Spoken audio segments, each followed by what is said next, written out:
Hello বন্ধুরা, আজ সরিষা দিয়ে পাঙ্গাস মাছ রেসিপি হবে।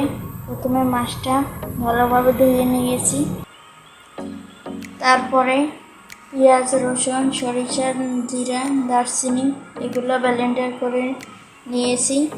তোমাদের বাসায় ব্লেন্ডার না থাকলে শিলপাটায় বেটে নিতে পারো। হলুদ, মরিচ, লবণ দিয়ে ভালোভাবে মাছটাকে মাখিয়ে নিতে হবে। কড়াই গরম হলে তেল দিতে হবে।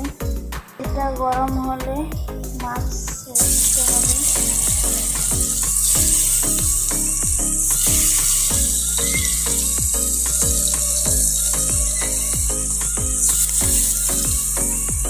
আস্তে আস্তে করে ভেজে নিতে হবে।